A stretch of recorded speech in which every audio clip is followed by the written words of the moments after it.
Hello guys, welcome to our channel Cino Stories. இன்னைக்கான நிகழ்வு Covid டைம்ல இறந்து போன ஒரு நபருக்கு சுடுகாட்டில் படையல் வச்சிருக்காங்க. அந்த படையல்ல ஒரு சரக்கு பாட்டிலும் வச்சிருந்திருக்காங்க. இந்த சரக்கு பாட்டில யாருக்குமே தெரியாம கண்ணன் அப்படின்றவங்க எடுத்துக்கிட்டு வர்றாரு. வந்த பிறகு அவருக்கு நடந்த ரொம்பவே பயங்கரமான நிகழ்வு பற்றி தான் இன்னைக்கான வீடியோவில் பார்க்க போகிறோம். இந்த வீடியோ ரொம்ப இன்ட்ரெஸ்டிங்காக இருக்க போது. ஸோ வீடியோவை எந்த இடத்துலையுமே ஸ்கிப் பண்ணாமல் பாருங்கள். வீடியோ பிடிச்சிருந்தா லைக் பண்ணுங்கள், ஷேர் பண்ணுங்கள், கமெண்ட் பண்ணுங்கள். வாங்க கண்ணனுக்கு என்ன நடந்துச்சுன்றதை வீடியோ தொடர்ந்து பார்த்து தெரிஞ்சுக்கலாம். கண்ணன் அப்படின்னு சொல்லக்கூடியவர் ஒரு கூலி தொழிலாளி. இந்த நபர் லாக்டவுன் டைமில் ரொம்பவே கஷ்டப்பட்டுருக்காங்க. வீட்டில் கொஞ்சம் சேவிங்ஸ் இருந்துச்சு, அதை வச்சு கொஞ்ச நாள் இவங்களும் ஓட்டியிருக்காங்க. அதுக்கப்புறமா சுத்தமாக இவங்களோட கையில் காசு கிடையாது. இந்த நபர் அடிக்கடி சரக்கு அடிப்பாராங்க, அதாவது குடிப்பாராம். டெய்லி வேலைக்கு போனார் அப்படின்னா டெய்லியுமே குடிப்பாராம். இந்த நபருக்கு அப்போ லாக்டவுன் டைம் ரொம்பவே கஷ்டமாக இருந்திருக்கு, ரொம்ப சிரமமாக இருந்திருக்கு. அந்த சரக்கு இல்லாமல் அவரால் இருக்கவே முடியல. இப்போ கூட இருக்கிற அந்த நண்பன்கிட்ட நீ காசு இருந்தா குடுறான்ட்டு 2-3 பேர்த்த கேட்டு பார்க்குறாரு. எங்கேயுமே காசு கிடைக்கல அந்த சரக்கு வாங்கிறதுக்காக. அடுத்தது அதே ஊர்ல ஒரு நபர் இறந்து போயிட்டாராட்டுங்க. அவங்களுக்கு சாமி கும்பிடுறாங்க. சாமி கும்பிடும்போது அக்கம் பக்கம் இருக்கிறவங்க தெரிஞ்சவங்களெல்லாம் கூப்பிட்டு தான் கும்பிடுவாங்க. அதே போல இந்த நபரையும் கூப்பிட்டுருக்காங்க. இவங்களோட ஊர் பார்த்தீங்கன்னா பெரம்பலூர் மாவட்டத்தில் ஒரு சின்ன அழகான கிராமம். இந்த நபர் கண்ணன் அப்படின்றவர் அங்கே போயிட்டு சாமி கும்பிடுறாங்க. நேராக சுடுகாட்டுக்கும் போகிறாங்க. அங்கேயும் சாமியெல்லாம் கும்பிடுறாங்க. அந்த இறந்து போன அந்த நபருக்கு என்னெல்லாம் பிடிக்குமோ அத்தனையும் வாங்கி வச்சு சாமி கும்பிடுறாங்க. கூடவே ஒரு கட்டு பீடி, இன்னொன்று சரக்கு, இது 2ஐயும் வச்சு படைச்சிருக்காங்க. இதை சரக்கு பாட்டில் பார்த்ததுமே கண்ணனுக்கு அவ்வளோ ஒரு ஆனந்தமாக இருந்துச்சாங்க. இன்னைக்கு எப்படி நம்ம குடிச்சிருவோம் அப்படின்னு நம்பிக்கையோட அங்கே எல்லாம் சாமி கும்பிட்டு முடிச்சுட்டு நேராக இவங்களோட வீட்டுக்கு வராங்க. வீட்டுக்கு வந்துட்டு கூட வந்து அந்த நண்பனை கூப்பிடுறாங்க. டேய், அந்த சரக்கு பாட்டில் போய் எடுத்துகிட்டு வந்துடுறியா, நம்ம யாருக்குமே தெரியாமல் குடிச்சிடலாம்டா அப்படின்னு கூப்பிடுறாங்க. ஆனால் கூட இருந்த அந்த நண்பன் என்ன சொல்கிறாருன்னா, டேய் வேண்டாத விபரீதம்டா, வேணாண்டா, இந்த மாதிரிலாம் செய்யக்கூடாதுடா அப்படின்னு சொல்கிறாங்க.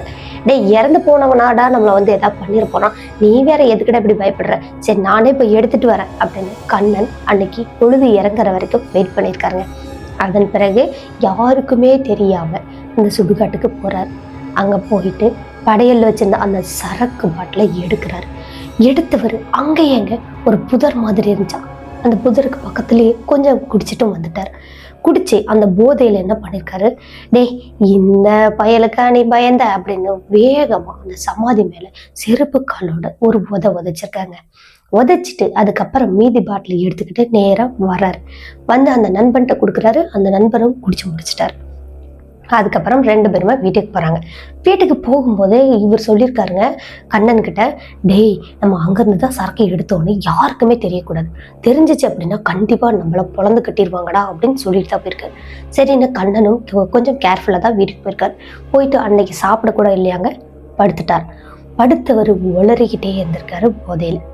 என்ன உளர்றாருன்னா, நான் அப்படித்தான் எடுப்பேன், உன்னால என்ன பண்ண முடியும், நான் அப்படித்தான் எடுப்பேன், நான் தான் குடித்தேன், இப்போ என்னங்கிற அப்படின்னு யார்ட்டும் சண்டைக்கு போகிற மாதிரி பேசிட்டு இருந்திருக்காங்க. இது இவங்களோட வீட்டில் இருக்கிறவங்க அடிக்கடி இவர் குடிச்சிட்டு வந்து இந்த மாதிரிலாம் பண்ணுவார் அப்படின்னு சொல்ல பெருசுப்படுத்தலை. எப்படியும் வீட்டுக்கு வெளியே தான் போகலை, வீட்டுக்குள்ளே இருக்கிறதுனால பிரச்சனை இல்லை அப்படின்னு அவங்களோட வீட்டில் இருக்கிறவங்க போய் படுத்துட்டாங்க. அதுக்கப்புறமா மணி எப்படியும் 2 மணி இருக்குமாங்க. அவ்வளோ நேரத்துக்கு வேகமாக அவங்களோட வீட்டில் அவங்களோட அம்மாவை எழுப்புறாங்க கண்ணன். ஏம்மா எந்திரிமா அப்படின்னு எழுப்புறாராம். என்னடா ஆச்சே, என்னடா கண்ணா அப்படின்ட்டு அவங்களோட அம்மாவும் பதறிட்டு எந்திரிச்சாங்களாம். எழுந்ததுக்கப்புறம், அம்மா நான் ஒரு தப்பு பண்ணிட்டேம்மா, அது தெரியாமல் பண்ணிட்டேம்மா, ஆனால் அதுக்கான விபரீதம் எனக்கு இப்போ புரியுதுமா, நான் என்னம்மா பண்ணுறது அப்படின்னு மொட்டையாக பேசியிருக்காரு. அப்படி பேசும்போது கண்ணனோட அம்மாவுக்கு ஒன்றுமே புரியல. என்னடா பண்ணுன, என்னடா ஆச்சு அப்படின்னு கேட்குறாங்க. அம்மா அங்கே பாருமா, என் கட்டில் மேலே அந்த ஆள் வந்து உட்காந்துட்டாம்மா, அந்த ஆள் வீட்டை விட்டு வெளியே போக மாட்டேன்னு சொல்கிறாம்மா, நானும் கூட வந்தால் தான் போவேன்னு சொல்கிறாம்மா, நான் தெரியாமல் பண்ணிட்டேம்மா, எனக்கு அது வேண்டாம்மா, நான் இப்போ மறுபடியும் என்னம்மா பண்ணுறது அப்படின்னு பேசுகிறாங்க. அவங்க அம்மா அந்த கட்டில் பார்க்குறாரு. என்னடா யாருமே இல்லைடா அப்படின்னு கேட்குமா.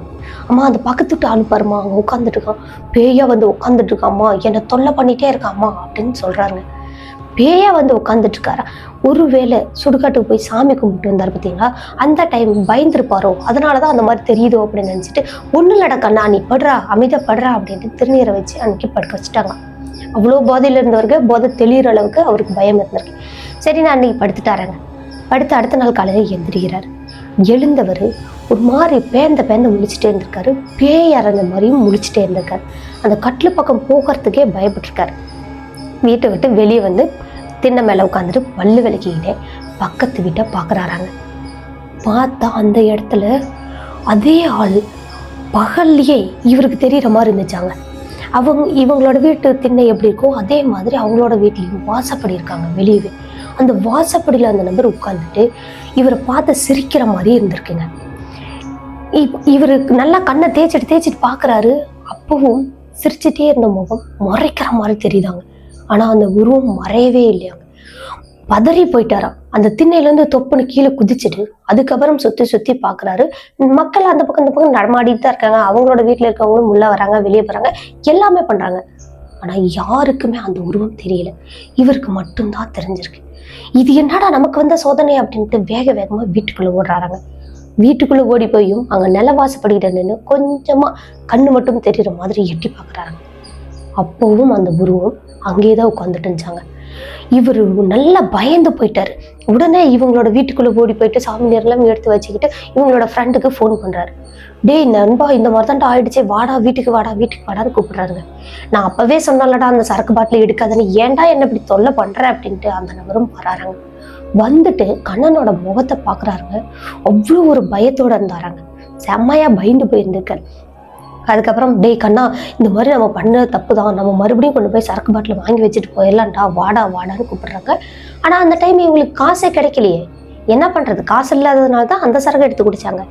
இப்போது அந்த சரக்குக்கு வாங்கி வைக்கிறதுக்கு எதுவுமே கிடையாது. அதனால இவங்களோட அம்மாக்கிட்டையும் காசு கேட்டு பார்க்குறாரு. சுத்தமாகவே காசு இல்லை அப்படின்னு சொல்லிட்டாங்க. இதுக்கப்புறம் ஒன்றுமே பண்ண முடியாதுடா, எது நடந்தாலும் நம்ம பார்த்துக்கலாம்டா அப்படின்ற தைரியத்தோட கண்ணன் இறங்கிட்டாராங்க. அதுக்கப்புறம் இவங்களோட ஃப்ரெண்டு வீட்டுக்கு போகிறாங்க. கண்ணனும் அன்னைக்கு வீட்டில் சாப்பிட்டு முடிச்சுட்டு நேராக இந்த ஊர் சுற்றுறதுக்கு, எங்கேயும் வேலைக்கெல்லாம் போக முடியாது இல்லையா, அங்கங்கே ஃப்ரெண்டோட வீட்டெல்லாம் பார்த்துட்டு ஒரு இடத்துல உட்காந்து பேசிகிட்டு இருக்காங்க.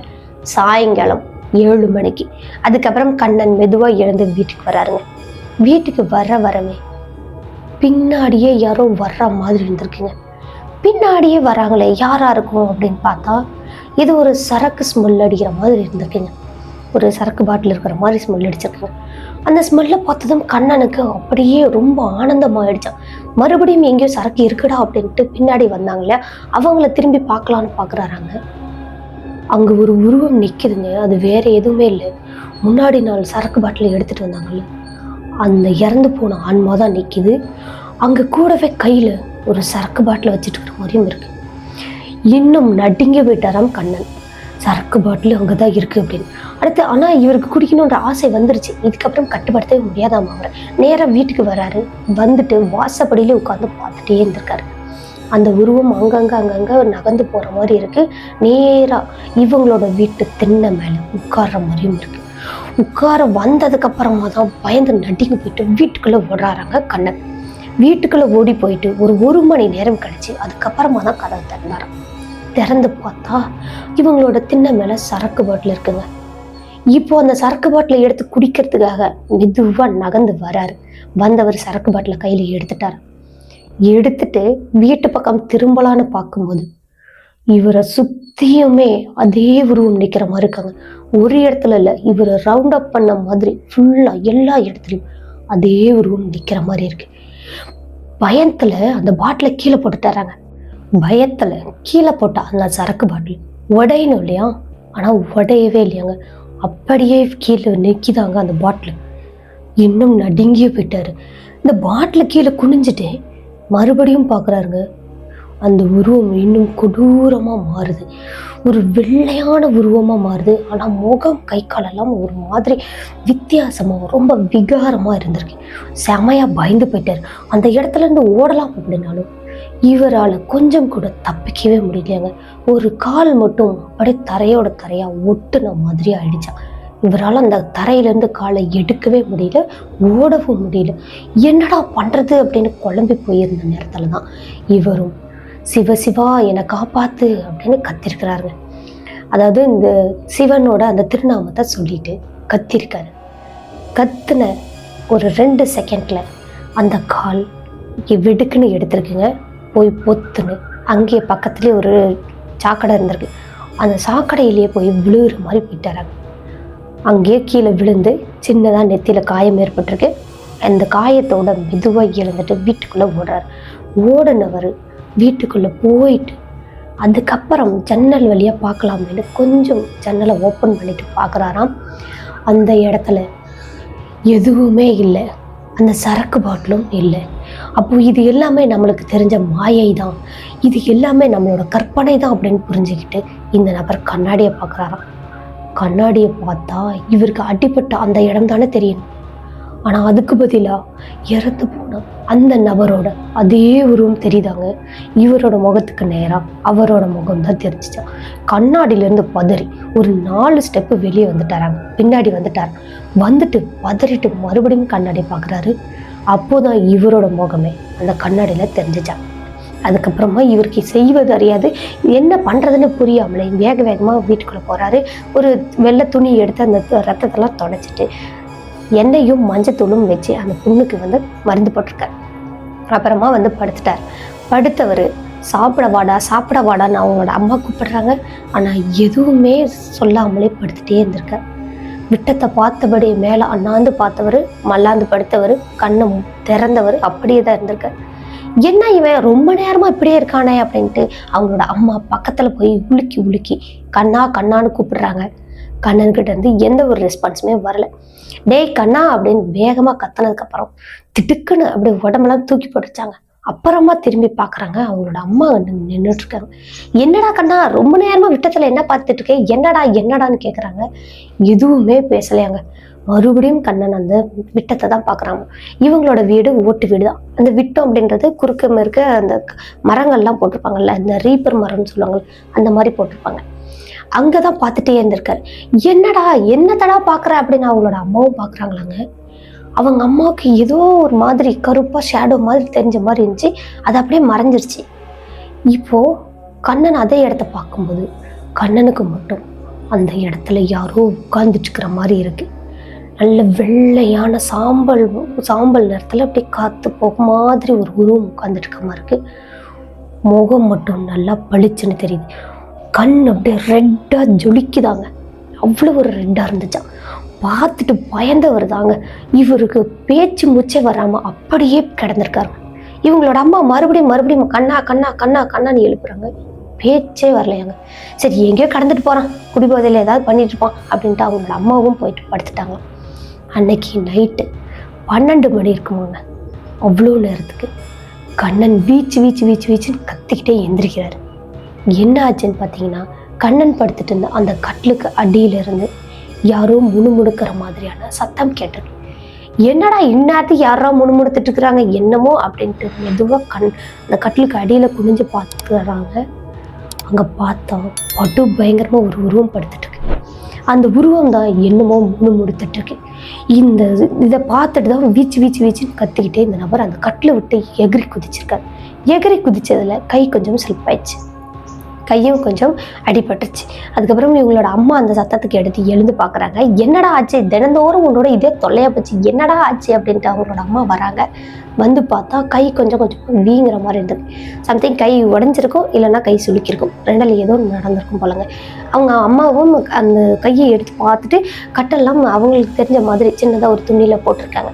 போட்டுட்டு என்னடா ஆச்சு, எதுக்குடா இப்படி பண்ணிட்டு இருக்கிற, டெய்லி இதே வேலையாடா அப்படின்ட்டு அவங்களோட அம்மா பேசும்போது தான் கண்ணன் சொல்கிறாரு, அம்மா அந்த சுடுகாட்டில் அந்த படையல் போட்டாங்கல்ல, அந்த படையலில் இருந்த சரக்கு தெரியாமல் எடுத்து குடிச்சிருமா, அதுலேருந்து எனக்கு இந்த மாதிரி நடந்துட்டு இருக்கு, எனக்கு என்ன பண்ணுறதுன்னே புரியல, என்னை எப்படியாவது காப்பாற்று அப்படின்னு அவங்களோட அம்மா மடியில் படுத்துட்டு ஓன்னு அழுகுறாங்க. அழுதுக்கு அப்புறமா அவங்களோட அம்மா நம்மளோட பிள்ளையாச்சே நம்ம அப்படியே விட முடியுமா அப்படின்ற காரணத்தினால அவங்களோட அம்மாவும் சரி இருடா நம்ம ஏதாவது பரிகாரம் பண்ணலாமான்னு பார்க்கலாம்டா, யார்ட்டையாவது விசாரிச்சு பார்க்குறேன்டா அப்படின்றாங்க. ஆனால் வெளியே சொல்லிட்டா கண்ணனை பேசிடுவாங்க, திட்டிடுவாங்க, கண்டபடி பேசுவாங்க. அப்படின்றதுனால இந்த விஷயத்த வெளியே சொல்லாமலே இவங்களோட அம்மா இவங்களுக்கு தெரிஞ்ச வகையிலே விசாரிக்கிறாங்க. யாரோ ஒருத்தருக்கு நடந்திருக்கு, அவங்களுக்கு என்ன பண்ணலாம் அப்படின்ற மாதிரி விசாரிச்சிருக்காங்க. அப்போ அவங்க எல்லாம் என்ன சொல்றாங்கன்னா, இங்க கோயிலுக்கு எதுக்காவது போயிட்டு வந்தீங்கன்னா சரியாயிரும் அப்படின்னு சொல்றாங்க, தாயத்து கட்டினா சரியா போயிரும் அப்படின்னு சொல்றாங்க. இன்னும் சிலர் என்ன பண்றாங்கன்னா, எப்படி அந்த படையல் போட்டு சாமி கும்பிட்டாங்களோ அதே மாதிரி நீங்களும் சாமி கும்பிட்டுருங்க, அப்போதான் அது சரியாகும் அப்படின்ற மாதிரியும் சொல்லியிருக்காங்க. இது எல்லா விஷயத்தையுமே கேட்ட இவங்களோட அம்மாவே குழம்பி போயிட்டாங்களாங்க. அவங்களோட அம்மாவும் எல்லா விஷயத்தையும் கேட்டு குழப்பத்தோட வீட்டுக்கு வராங்க. வீட்டுக்கு வந்து பார்த்தா கண்ணன் ரொம்பவே சோர்ந்து போய் படுத்துட்டு இருக்காராங்க. என்னாச்சு கண்ணா, என்ன அப்படின்னு கேட்குறாங்க. அம்மா, எனக்கு பயங்கரமாக வயிறு வலிக்குது, என்னால் வலியை தாங்கவே முடியலம்மா, எனக்கு எப்படி எப்படியோ இருக்குமா அப்படின்னு சொல்கிறாரு.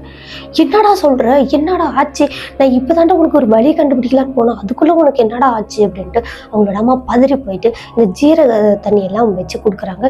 எதுவுக்குமே வேலைக்கு ஆகுறாங்க. உடனே போயிட்டு சோடா வாங்கி தராங்க, என்னமோ பண்ணுறாங்க. என்ன பண்ணியுமே அந்த வலி குறையவே இல்லையாங்க. வலி இருக்க இருக்க அதிகமாக தான் ஆகிட்டே இருந்திருக்கு. அன்னைக்கு நைட்டு வரைக்கும் காத்துட்டு இருந்தவங்க நைட்டுக்கு அப்புறமா சரி காலையில் போய் ஹாஸ்பிட்டல் பார்த்துட்டு இருந்தாலாம், எப்படியாவது பொறுத்துக்கடா அப்படின்னு அவங்களோட அம்மா சொல்லியிருக்காங்க. விடியவே அவங்களோட அம்மாவும் கண்ணன் பக்கத்துலேயே படுத்துட்டு இருந்திருக்காங்க. கண்ணனும் பிறண்டு படுக்கிறாருங்க. வலியே ஒன்றும் தாக்கு பிடிக்க முடியல. கடைசியாக என்ன பண்ணுறாருன்னா வாந்தி எடுக்கிறாருங்க. அதுவும் ரத்தமாக வாந்தி எடுத்துட்டு இருக்காருங்க. இப்படி வாந்தி எடுத்ததும் அவங்களோட அம்மா இன்னும் நடுங்கி போயிட்டாங்க. ஐயோ, பையனுக்கு என்னமோ ஆச்சு அப்படின்னு வேகமாக எழுந்து போய் பார்த்தா வாந்தி எல்லாம் கருப்பு கலராக இருக்கிற மாதிரி இருக்குங்க. ஒரு ரெட் கலர் மாதிரி இல்லை, ஃபுல்லாக கருப்பாக இருக்கிற மாதிரி இருக்கு. என்னடா கண்ணா இப்படி வாந்திட்டு இருக்கிற, எடுத்துட்டு இருக்கிற, என்னடா ஆச்சு அப்படின்ட்டு அவங்களோட அம்மா கேட்டுட்டு தண்ணியெல்லாம் கொண்டுட்டு வந்து கொடுக்குறாங்க. கண்ணனும் தண்ணியெல்லாம் குடிக்கிறார். குடிச்சு ஒரு 2 நிமிஷத்துல மறுபடியும் வாந்தி. அந்த தண்ணி எல்லாமே அப்படியே வெளியே வந்துடுச்சாங்க. சரி, இப்போதான் வாந்தி எடுத்துட்டான்ல, மறுபடியும் சரியாயிரும் அப்படின்ட்டு முகமெல்லாம் கழுவி விட்டுட்டு படுக்க வைக்கிறாங்க. ஒரு 2 நிமிஷத்துல மறுபடியும் வாந்தி. இப்படியே விடிய வாந்தி எடுத்துட்டு இருந்த கண்ணன் அடுத்த நாள் காலைல 6 மணி கூட ஆகலையாங்க. அதுக்குள்ளேயுமே இவங்களோட அம்மா ஆளுங்களை பிடிச்சி ஹாஸ்பிட்டல் கூட்டிட்டு போறாங்க.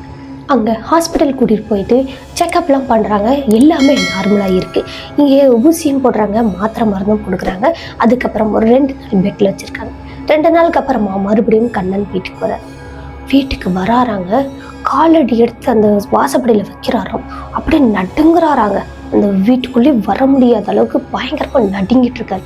பயங்கரமாக குளிர் காய்ச்சல் அந்த நேரத்தில் எப்படி வந்துச்சுன்னே தெரியல. அது வரைக்கும் நார்மலாக இருந்தவர் திடீர்னு குளிர் காய்ச்சல் அப்படியே பயங்கரமாக உதறிட்டு இருக்காரு. இவங்களோட வீட்டில் கொண்டு போய் படுக்க வைக்கிறாங்க. கட்டில் மேலே படுக்க வச்சுட்டு போர்வையெல்லாம் போத்தி விடுறாங்க. அப்பயுமே காய்ச்சல் பயங்கரமாக அந்த குளிரை நிற்காம இருந்திருக்கு. காய்ச்சல் கூட லேசாக தாங்க அடிச்சிட்டு இருக்கு. ஆனால் இவர் நடுங்குறாரு பாருங்க, அப்படி நடுங்கிட்டு இருந்தாராம். எல்லாருக்குமே பயம் வந்துருச்சு. இவர் பொழைக்கவே மாட்டாரு அப்படின்ற அளவுக்கு பயம் வந்துருச்சாங்க. அப்புறமா கண்ணா என்னடா ஆச்சு, முதல்ல இருந்து சொல்லுடா, என்னடா பண்ணணும், என்ன பண்ணலாம், எங்கேயாவது பயந்துட்டியா, என்ன ஏதுன்னெலாம் கேட்குறாங்க. ஆல்ரெடி சரக்கு எடுத்தது சொல்லிட்டாங்க இல்லையா. அன்னைக்கு இவருக்கு வயிறு வலி வந்துச்சு பார்த்தீங்களா, அன்னைக்கு இவங்களோட அம்மா கொஞ்சம் கண்ணா சந்துட்டாங்களாங்க. அதுக்கப்புறமா என்ன நடக்குதுன்னா, இந்த விட்டத்தையே பார்த்துட்டு இருந்தாரு பார்த்தீங்களா, அதே மாதிரி நேராக படுத்து விட்டத்தை பார்த்துட்டு இருந்தாராங்க. பார்த்தா அங்கேருந்து ஏதோ ஒன்று பொத்துன்னு வயிற்றுல விழுகிற மாதிரி விழுகுதாங்க. அப்படி விழுந்த உடனே வயிறு வலி இன்க்ரீஸ் ஆகிட்டே போதாங்க. இப்படியே இருந்து வயிறெல்லாம் என்னென்னமோ பண்ணி கை காலெல்லாம் கொடையிற மாதிரி பண்ணி அதுக்கப்புறமா தான் வாந்தி வந்துச்சு. அது என்ன விழுந்துச்சு என்ன ஏதுன்னே இவருக்கு தெரியவே இல்லை. அதையும் சொல்கிறாரு. அதுக்கப்புறம் இந்த வீட்டுக்குள்ளே நுழையும் போது குளிர் காய்ச்சல் வச்சு பார்த்தீங்களா, அதுக்கான காரணம் அந்த வாசப்படிக்கிட்டே தான் ஏதோ ஒரு உருவம் நிற்கிற மாதிரி தெரிஞ்சிச்சாங்க. அந்த உருவத்தை பார்த்ததுமே தான் திடீர்னு குப்புன்னு அப்படியே காய்ச்சல் வர ஆரம்பிச்சிச்சு. இந்த விஷயத்தையும் சொல்கிறார். சொன்னதுமே அவங்களோட அம்மாவுக்கு புரிஞ்சிச்சுங்க, நம்ம தாமதிக்க கூடாது, ஏதோ ஒரு பூசாரியை பார்க்கணும் அப்படின்னு சொல்லிட்டு அடுத்த நாள் கண்ணனை பார்த்துக்கிறதுக்கு ஆள் ரெடி பண்ணி விட்டுட்டு நேராக ஒரு பூசாரியை தேடி அலையிறாங்கங்க. அன்னைக்கு பொழுதுக்குமே தேடுறாங்களாங்க. யார் யாரெல்லாம் என்னென்ன சொல்கிறாங்களோ அத்தனையும் செஞ்சு பார்க்குறாங்க. அதுக்கப்புறம் கடைசியாக தான் ஒரு நபரை போய் சந்திக்கிறாங்க. அந்த நபர்கிட்ட போயிட்டு இவங்களுக்கு காசு அந்த டைம் இல்லை இல்லையா, அதனால கம்மி காசு உள்ளதாகவும் ஆனால் பையன் வந்து நல்லதாக இருக்கணும் அப்படின்றதுக்காகவும் இவங்க போயிட்டு அந்த பூசாரியை பார்த்துருக்காங்க. பார்த்துட்டு நடந்த விஷயங்கள் எல்லாத்தையுமே சொல்லிட்டு அந்த நபரை கூட்டிகிட்டு வராங்க. அந்த நபர் அன்னைக்கு மட்டும்தாங்க வீட்டுக்கு வராரு. வந்துட்டு இந்த நபரை பார்த்து நீரெல்லாம் வந்துருச்சு வச்சு விட்டுட்டு வீட்டுக்கு வெளியே வராருங்க. வந்ததுக்கு அப்புறமா வீட்டை சுற்றி திருநீர் மாதிரி தூவுறாருங்க. ஃபுல்லாக கோடு மாதிரி வீட்டை சுற்றி திருநீர் கோடு போடுறாரு. போட்டு முடிச்சதுக்கப்புறம் இனிமேல் எந்த பிரச்சனையுமே இருக்காதுமா அப்படின்னு சொல்லிட்டு அந்த நபர் வீட்டுக்கு போகிறாருங்க. வீட்டுக்கு போனதுமே கண்ணனோட அம்மா மறுபடியும் ஃபோன் பண்ணுறாங்க அந்த நபருக்கு. ஐயா, நீங்கள் வந்துட்டு போனதுக்கப்புறம் நல்லா இருந்துச்சு, இப்போ மறுபடியும் அவனுக்கு அந்த வயிறு வலி வந்துருச்சு, வாந்தி எடுத்துட்டு இருக்கான், என்ன பண்ணுறதுனே புரியல, ஹாஸ்பிட்டல் கூட்டிகிட்டு போட்டுங்களா இல்லை நீங்கள் வரீங்களா, என்ன ஏதுன்னு பதறிட்டே பேசுகிறாங்க. அப்போது அந்த நபர் என்ன சொல்கிறாங்கன்னா, நீங்கள் என்ன பண்ணாலுமே அவனை சரி பண்ண முடியாதுமா, அவனை காப்பாற்ற முடியாது அப்படின்னு சொல்கிறாங்க. என்னங்க ஐயா நீங்களே எப்படி சொல்கிறீங்க அப்படின்னு சொல்கிறாங்க. அதுக்கப்புறம் அந்த வீட்டை சுற்றி இந்த திருநீர் கோடு போட்டார் பார்த்தீங்களா, அப்போவே அவருக்கு தெரிஞ்சிச்சாங்க அந்த இடத்துல ஒரு துரு ஆன்மா இருக்குது, அது கண்டிப்பாக இவனை விடாது அப்படின்ட்டு. எப்படியாவது பொழைச்சே ஆகணும், ஏதாவது பண்ணுங்க அப்படின்னு அவங்க அழுகிறத பார்த்துட்டு அந்த நபர் நேராக அவங்களோட சுடுகாட்டு பாதைக்கு வராருங்க. வந்ததுக்கப்புறம் கண்ணன் கிட்ட இந்த பொருள் எல்லாம் கொடுத்து விடுங்க அப்படின்னு சொல்லிட்டு அவசரமாக கையில் காசே இல்லையாங்க. எப்படி அதெல்லாம் ரெடி பண்ணினாங்கன்னே தெரில. யார்கிட்டையும் கெஞ்சி கதறி காசெல்லாம் ரெடி பண்ணி அந்த படையல் வச்ச எல்லா பொருட்களையுமே வாங்கிட்டாங்க. கூடவே சரக்கு பீடி எல்லாத்தையுமே வாங்கிக்கிட்டு நேராக கண்ணனோட கையாலேயே எடுத்துட்டு வந்து சுடுகாட்டுக்கு முன்னாடி வரைக்கும் கண்ணன் வந்திருக்காருங்க. அவரோட கையால் அந்த பூசாரிகிட்ட கொடுத்துட்டு இவங்க நேராக வீட்டுக்கு வந்துட்டாங்களாம். அதுக்கப்புறமா அந்த பூசாரியை கொண்டு போய் படையல் போட்டாரா இல்லை பூஜை பண்ணாரா என்ன பண்ணாருன்னே தெரியாதாம். அதுக்கப்புறம் அந்த பூசாரி அவங்க பார்க்கவும் இல்லையா. நேராக அவரை பூஜையெல்லாம் முடிச்சுட்டு அவங்களோட வீட்டுக்கு போயிட்டாராட்டுக்குங்க. அடுத்த நாள் காலையில் வரைக்கும் கண்ணனுக்கு ரொம்ப பயங்கரமான காய்ச்சல், குளிர் எல்லாமே இருந்துகிட்டே இருந்திருக்கு. இந்த வயிறு வலி எல்லாமே இருந்துட்டு இருந்திருக்கு. அடுத்த நாள் காலையிலேருந்து மெதுமெதுவாக அந்த வலியெல்லாம் குறைய ஆரம்பிச்சு ஒரு வாரம் கழிச்சு அந்த வலிகள் எல்லாமே தீர்ந்து போச்சு. அதுக்கப்புறமா தான் பக்கத்து வீட்டில் போயிட்டு அவங்களோட காலில் விழுந்து மன்னிப்பு கேட்டாங்களாங்க. இந்த மாதிரி நான் தெரியாமல் எடுத்துட்டேன், அதுக்கு நான் அனுபவிச்சிட்டேன் அப்படின்றதெல்லாம் சொல்லி காலில் விழுந்து கதறி அழுதாராம். அதுக்கப்புறமா இந்த குடிக்கிற பழக்கத்தையும் விட்டுட்டாராம், அந்த சுடுகாட்டு பக்கம் போகிறதையும் விட்டுட்டாராம். இன்னமுமே யாராவது சாமி கும்பிட்றதுக்காக கூப்பிட்டாங்கன்னா அந்த சுடுகாட்டு பக்கம் போகவே மாட்டாராங்க. வேணாண்டா சாமி எனக்கு இந்த பம்பே அப்படின்னு வீட்டோட இருந்துக்குவாராம். இவங்களோட அம்மா அந்த ஆபத்துலேருந்து என்னை காப்பாற்றினது ரொம்ப பெரிய கஷ்டமாக போயிடுச்சு. அதுக்கப்புறமா அந்த வாங்கின கடன் எல்லாத்தையுமே அடைக்கணுன்றதுக்காக சின்சியராக வேலைக்கு போக ஆரம்பிச்சிருக்காரு, கம்பெனிகளுக்கு போக ஆரம்பிச்சிருக்காரு. அங்கே போயிட்டு இவங்களோட கடன் எல்லாத்தையும் அடைச்சிட்டு இப்போ எங்களோட வாழ்க்கை ரொம்பவே நல்லா இருக்கு சிஸ்டர். சாவோட விளிம்புக்கு போயிட்டு வந்ததுக்கு அப்புறமா தான் எனக்கு புரிஞ்சிருக்கு அந்த சரக்கு எவ்வளோ பெரிய பேராபத்து அப்படின்னு. அன்னையிலேருந்து நான் குடிக்கிறதே இல்லை சிஸ்டர். எங்கள் அம்மாவும் ரொம்ப ஹாப்பியாக இருக்காங்க. இப்போ எனக்கு கல்யாணமும் ஆயிடுச்சு, ஹாப்பியான ஃபேமிலியோட நான் வாழ்ந்துட்டு இருக்கேன் அப்படின்ற மாதிரி இந்த நிகழ்வை கண்ணன் அப்படின்றவங்க சொல்லி முடிச்சிருக்காங்க. இந்த நிகழ்வை சொன்ன கண்ணனுக்கு ரொம்ப நன்றி சொல்லிடலாம். இந்த வீடியோ எப்படி இருந்துச்சுன்னா மறக்காம கமெண்ட் பாக்ஸில் கமெண்ட் பண்ணுங்க. வீடியோ பிடிச்சிருந்தா லைக் பண்ணுங்க, ஷேர் பண்ணுங்க. இது மாதிரி தொடர்ந்து ரியல் லைஃப் கோஸ்ட் இன்சிடென்ட்லாம் கேட்கணும் அப்படின்னா நம்மளோட சின்ன ஸ்டோரிஸ் மறக்காம சப்ஸ்கிரைப் பண்ணிக்கோங்க. பக்கத்தில் உள்ள பெல் ஐக்கான்ல ஆல் கொடுத்து வச்சுக்கோங்க. ஓகே கைஸ், இது மாதிரி உங்களோட வாழ்க்கையிலோ அல்லது உங்க ஃப்ரெண்ட்ஸ் அண்ட் ரிலேட்டிவ்ல யாருக்காவது திகிலான பயங்கரமான நிகழ்வுகள் நடந்திருக்கு அப்படின்னா அதை நம்மளோட சேனல்ல வீடியோவா பார்க்கணும்னு நீங்க ஆசைப்படுறீங்கன்னா என்னோட வாட்ஸ்அப் நம்பருக்கு நீங்க வாய்ஸ் நோட்டா சென்ட் பண்ணிக்கலாம். கண்டிப்பா அந்த நிகழ்வு நம்மளோட சேனல்ல வீடியோவா பார்க்க முடியும். ஓகே கைஸ், மீண்டும் ஒரு திகிலான ஹாரரான ரியல் லைஃப் கோஸ்ட் இன்சிடென்ட்டோட அடுத்த எபிசோட்ல சந்திக்கிற வரைக்கும் உங்களிடமிருந்து விடைபெறுவது உங்கள் சின்ன ஸ்டோரிஸில் நான் உமா. டாடா பாய்.